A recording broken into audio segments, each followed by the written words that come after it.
Get ready for transcription in 5, 4, 3, 2, 1, start.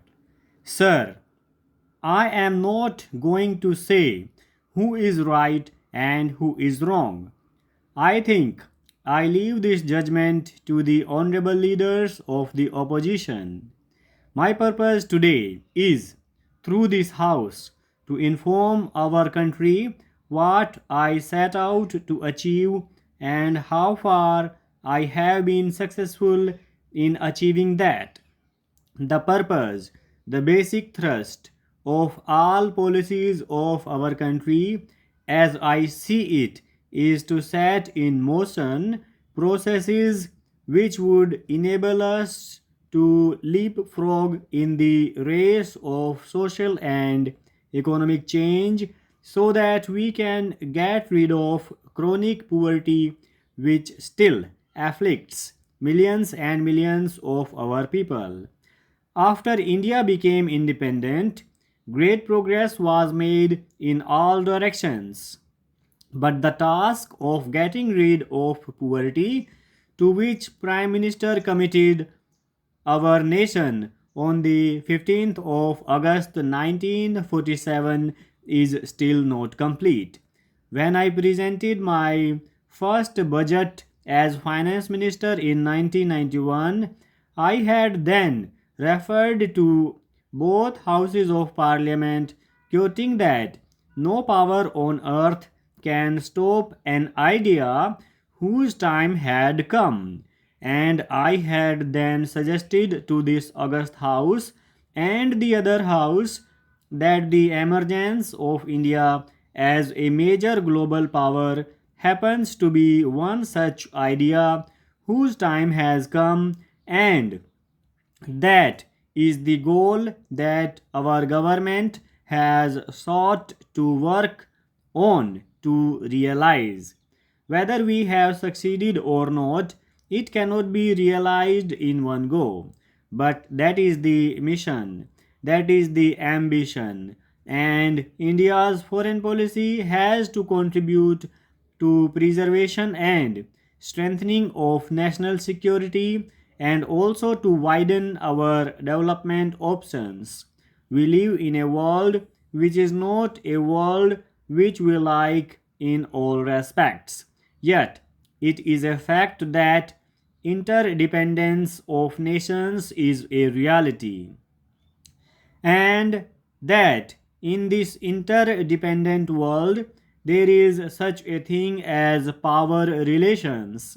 This power in the world is not distributed equally, and we know through history that where there is inequality of power, international relations are fundamentally power relations. Those who are more powerful cannot resist temptation to coerce those who are weak. The United States is today a preeminent power. It is a superpower. It has global interest. In many areas, those interests do not coincide with our interests. Our ambition is to work to create a more just international system in the world. Our country today is admired all over the world. We have the second highest growth rate in the world, and what is more significant is that the world today marvels and respects India for what we are, a country of over 1 billion people with great diversity of beliefs, of religions, and yet seeking its salvation in the framework of a democratic polity committed to all fundamental human freedoms and respect for the dignity of the individual. Therefore, there are opportunities in this unequal system that we have to contend with, and I sincerely believe working with the United States to explore areas of convergence of interests is in our national interest.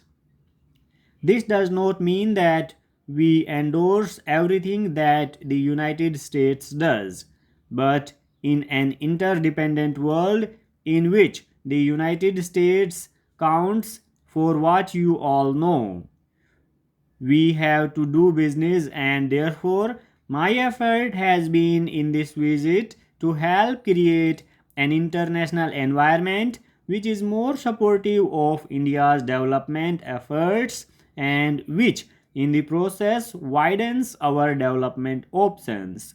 Excessive discussion has taken place on the nuclear issue. My first thought when I thought of visiting the United States was not on nuclear issue. I was worried about the state of India's agriculture. The previous government prepared the 10th five-year plan. It has a target of 4% growth rate of agriculture. We are nowhere in sight. Our agricultural economy seems to have reached a platform where new technologies associated with the Green Revolution, which came about in the mid 60s and 70s, seem to have lost their old dynamism. And therefore, I thought this is an opportunity to use the tremendous advances in human knowledge, in biotechnology, and related fields to see if we can revitalize our research institutions, our agricultural universities, our extension centers, and that is what is reflected in the joint statement, and I attach great importance to its role in modernizing and expanding the horizons for India's agricultural economy. Therefore, please do not concentrate only on the nuclear issue. Then there is this tremendous infrastructure bottlenecks. The tragedy of Mumbai is very much before us. How inadequate infrastructure has created such a human misery in this premier financial capital of our country. This could happen to any other city. We have been very negligent of infrastructure management. I have calculated that we need at least $150 billion worth of investment in the next 7 or 8 years if we have to modernize our infrastructure, if we have to realize our ambitions of moving on to a growth rate of 8 to 10%. My suggestion is that one of the functions of the Commission, as envisaged in Clause 11, should further be amplified by the addition of a new clause, namely, that all such agreements which the Government of India would enter upon must be referred to the Statutory Commission for its opinion before they are finally accepted, ratified, or confirmed by the Government of India. The reason for this is that it is an expert body. It is a body which will be dealing with such matters on the technical side from time to time. It will have a well equipped technical personnel at its disposal to avail of and to pronounce such an opinion. It will consist of persons who will be well versed in matters of industry and commerce. This is one of the conditions of appointment for membership.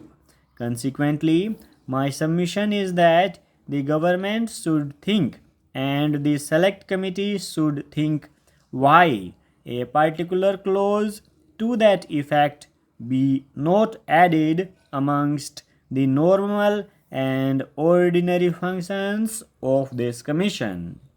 Without such a clause, I submit it will be greatly hampering and restricting the activities and recommendations of the tariff board. Take the case of Havana Charter. It is not today within the functions of this commission. Full stop.